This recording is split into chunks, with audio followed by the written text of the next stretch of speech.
Assalamualaikum warahmatullahi wabarakatuh. Halo semuanya. Di sini sama aku. Di video kali ini kita akan membahas beberapa soal mengenai tes potensi skolastik kuantitatif untuk persiapan UTBK tahun 2022. Nah, sebelum kita masuk ke pembahasannya, jangan lupa untuk like, komen, dan juga subscribe karena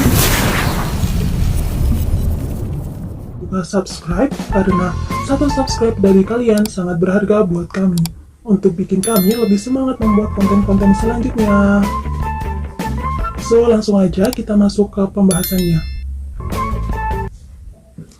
Untuk soal pertama, jika P per 9 plus Q per 10 adalah bilangan bulat positif, maka nilai P yang mungkin adalah A, 3, B, 4, C, 9, D11 dan E19.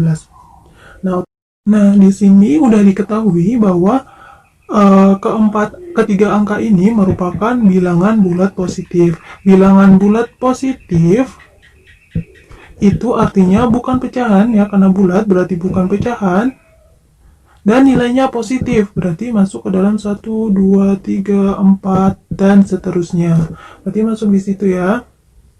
Kemudian yang ditanyakan adalah nilai P-nya, nilai P. Di sini diketahui bahwa P per 9 plus Q per 10 itu harus bulat, oke? Harus bulat.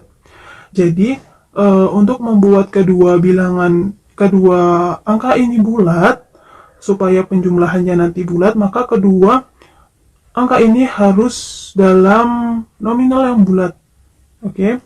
Berarti untuk membuat angka yang bulat ini harus sesuai dengan kelipatan penyebutnya. Misalnya P 9 berarti penyebutnya 9, berarti P yang memenuhi adalah kelipatan 9, 9, 18, 27, 36, dan seterusnya. Kemudian untuk Q-nya, supaya nilai ini bulat, maka Q-nya harus kelipatan 10, berarti 10, 20, 30, 40, dan seterusnya juga. Nah, karena di sini yang ditanyakan hanya nilai P-nya saja, berarti nilai P yang memenuhi adalah nilai 9. Berarti jawabannya adalah 9.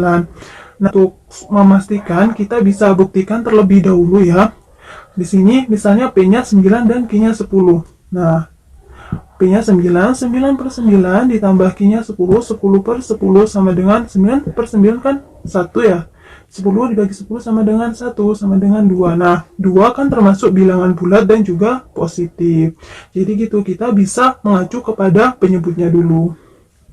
Oke, selanjutnya kita masuk ke nomor 2. Jika jari-jari lingkaran adalah 3 cm, maka luas persegi ABCD adalah A 3, B 9, C 6, D 18, dan E 8. Nah, jadi di sini diketahui bahwa jari-jari lingkarannya itu 3. Nah, jari-jari lingkaran itu yang ini ya. Ini diketahui 3 cm dan 3 cm. Yang ditanya adalah luas dari persegi ini. Oke, luas persegi ini. Nah, syaratnya kita harus tahu panjang dari masing-masing persegi ini. Karena dia persegi, maka sisinya akan sama satu sama lain. Nah, untuk cari panjang persegi ini, kita bisa pakai rumus Pythagoras. Rumusnya adalah A kuadrat plus B kuadrat sama dengan C kuadrat. Nah, misalkan ini kan merupakan segitiga siku-siku ya, maka A kuadrat itu yang ini, B kuadrat yang sebelah sini, dan C kuadrat adalah yang ini. Nah, kita masukin A kuadrat 3 cm ditambah 3 cm kuadrat sama dengan C kuadrat, itu adalah AB kuadrat. Nah, 3 kuadrat sama dengan 9 ditambah 9 sama dengan AB kuadrat. Nah, 18 sama dengan AB kuadrat. AB sama dengan akar 18 dan AB sama dengan ini, itu kita harus pecahin dulu, dibagi dulu ke bilangan yang bisa diakarin. Nah, kalau 18 kan 9 dikali 2 kan ya, sama dengan akar 9, 3. Akar 2 kan nggak bisa ya? Ya bisa, tapi bukan bilangan bulat. Jadi kita tulis akar 2 saja. Jadi ketemu 3 akar 2 cm untuk AB-nya. Sekarang kita cari luas persegi ABCD-nya. Luas persegi sama dengan sisi kali sisi. Nah, karena salah satu sisinya sudah diketahui dan keempat sisinya itu sama panjangnya, maka untuk sisinya adalah 3 akar 2 dikali 3 akar 2 sama dengan, atau bisa dikatakan 3 akar 2 kuadrat sama dengan 3 akar 2, 3 pangkat 2 sama dengan 9, dan akar 2 pangkat 2 sama dengan 2. Jadi 9 kali 2 sama dengan 18 cm kuadrat. Oke, kita ketemu luasnya. Jadi jawaban yang benar adalah D ya. Selanjutnya, kita masuk ke soal nomor 3. Pak Roni memiliki sejumlah sapi. Jika ia memasukkan 5 ekor sapi ke dalam setiap kandang, maka jumlah kandang yang dibutuhkan 6 lebih banyak dibandingkan apabila setiap kandang diisi 7 ekor sapi. Banyak sapi Pak Roni adalah A. 105 ekor, B. 108 ekor, C. 142 ekor, D. 158 ekor, dan E. 198 ekor. Nah, kalau soal seperti ini kan soal cerita, kita harus pahami dulu ceritanya. Jadi, Pak Roni itu punya sejumlah sapi. Nah, jika sapi-sapinya itu dimasukkan ke dalam kandang dan diisi setiap kandang itu 5 ekor, maka kandangnya itu butuh 6 kandang lagi. Tetapi jika diisi dengan 7 ekor sapi, kandang yang dimiliki oleh Pak Roni itu udah cukup untuk memuat sapi-sapinya. Nah, yang ditanya di sini banyak sapi Pak Roni adalah, jadi kita juga nggak tahu banyak sapinya berapa, kita juga nggak tahu banyak kandangnya itu berapa. Jadi dari pernyataan tersebut kita bisa buat persamaan matematikanya. Misalnya, X itu adalah banyaknya sapi, dan Y adalah banyaknya kandang. Nah, dalam soal diketahui bahwa jika kandangnya diisi 7 ekor sapi, maka kandang-kandang yang dimiliki oleh Pak Roni itu sudah cukup untuk memuat keseluruhan sapi-sapi Pak Roni. Berarti banyaknya sapi sama dengan 7 dikali banyaknya kandang.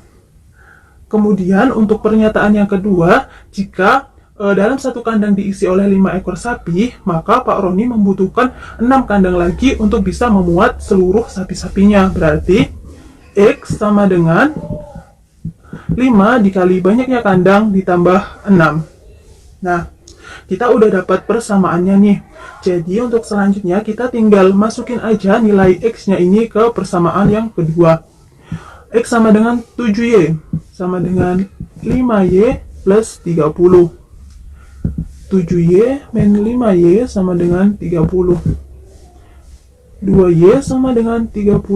Y sama dengan 30 dibagi 2. Y sama dengan 15. Jadi ternyata kandang yang dimiliki Pak Roni adalah 15.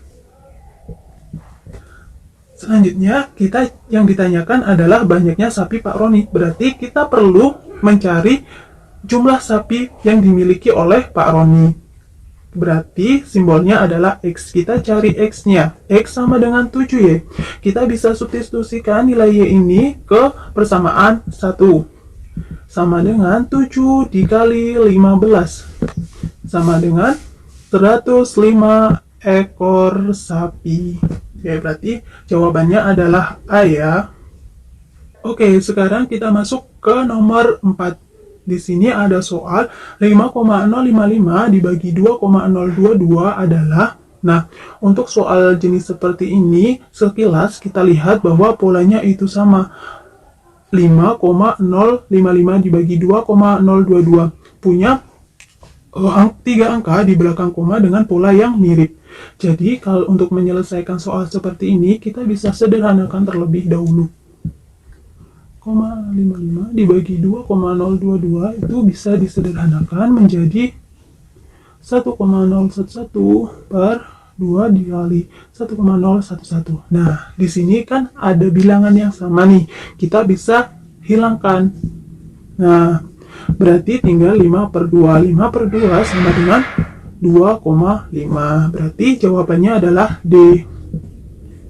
Oke, sekarang kita masuk ke soal nomor 5.